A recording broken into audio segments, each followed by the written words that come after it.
हरियाणा के ऊर्जा, परिवहन एवं श्रम मंत्री श्री अनिल विज ने कहा कि राज्य में सार्वजनिक परिवहन व्यवस्था को और अधिक सुरक्षित, आधुनिक तथा यात्रियों के अनुकूल बनाने के लिए सरकार निरंतर ठोस कदम उठा रही है। उन्होंने स्पष्ट किया कि भविष्य में विभिन्न योजनाओं के अंतर्गत संचालित की जाने वाली सभी निजी बसों के चालकों की अनिवार्य रूप से ड्राइविंग टेस्ट के माध्यम से जांच की जाएगी, ताकि यात्रियों की सुरक्षा से किसी प्रकार का समझौता न हो। विज ने यह भी बताया कि हरियाणा की जनता की सुविधा के लिए शीघ्र ही 400 से अधिक इलेक्ट्रिक वाहन राज्य में शामिल किए जाएंगे। इस दिशा में आवश्यक प्रक्रियाएं प्रगति पर हैं। देखिए, आज के एजेंडे में 15 शिकायतें थी, जिनमें से 11 का समाधान कर दिया गया है, 4 पेंडिंग है, वो अगली मीटिंग के लिए रखी।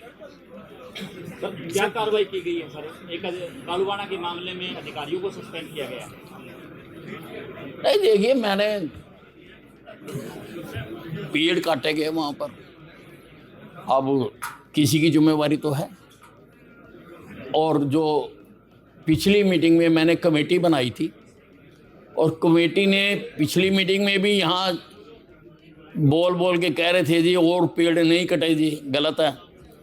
तो अब जो कमेटी है, कमेटी ने जाके वेरीफाई कर दिया, अपनी रिपोर्ट दे दी कि 31 पेड़ एक्स्ट्रा कटे हैं। तो उसमें जो अब मुझे लगा भी इसका ये कोताही की है, उनके खिलाफ कार्रवाई की बात की है। सिरसा साहब, मनरेगा को लेकर के कांग्रेस आज प्रदर्शन कर रही है सिरसा में, और लगातार बीजेपी सरकार पर आरोप लगा रही है कि लोगों को बहका रहे हैं उसका नाम बदल करके। किसके बारे में? मनरेगा सर, मनरेगा।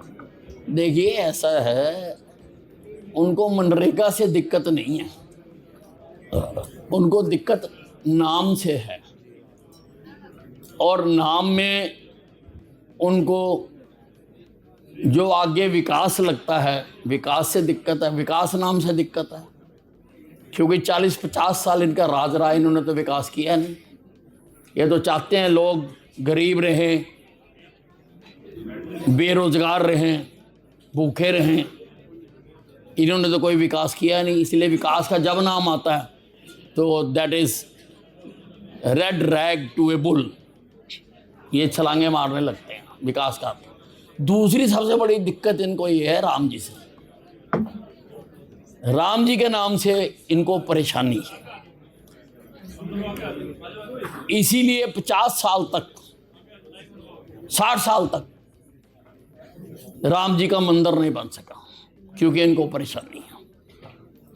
अब मंदिर बना है, तो अब भी जहाँ तक मुझे जानकारी है कि राहुल गांधी जी वहाँ दर्शन करने नहीं गए। तो इनको दिक्कत तो राम जी से है।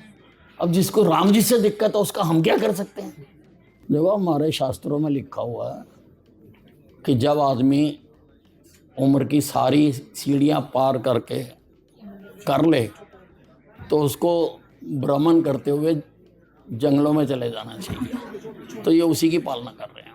रोडवेज के लिए अब देखो 400 इलेक्ट्रिक बसें आ रही हैं, और अपना बेड़ा हम बढ़ाने की कोशिश कर रहे हैं।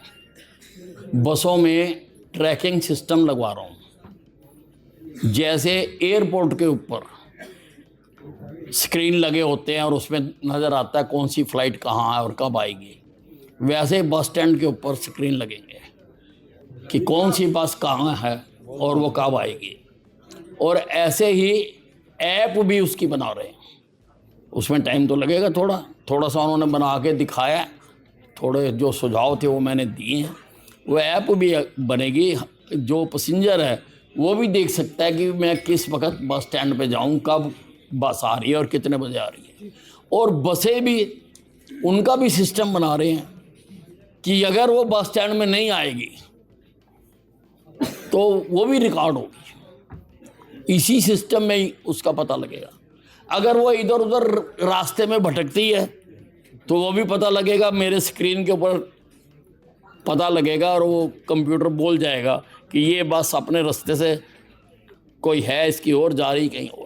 तो कर रहे हैं सारी चीज़ें। सब एक एसी बसें हैं, जो एसी बसें हैं आपकी, उसमें जो है हरियाणा सरकार की ओर से जो जो जिनको फ्री है, जिनकी आधी टिकट है, उनको लाभ नहीं मिलता, जबकि ऐसी बसें खाली ज्यादातर चलती रहती हैं। क्या उनको लाभ दिया जाए ताकि आय भी बढ़ सके? नहीं, आप जो भी हम ये प्राइवेट बसें लेते हैं, जहाँ कई स्कीमों के तहत लेते हैं, तो ड्राइवरों का टेस्ट लिया जाएगा पहले, सर फिर ले। सर स्लीपर कोच में जो हादसे हुए हैं राजस्थान उनको ट्रैवलिंग पे रोक लगाया है, हरियाणा में भी ऐसा किया जाएगा? क्या चीज़?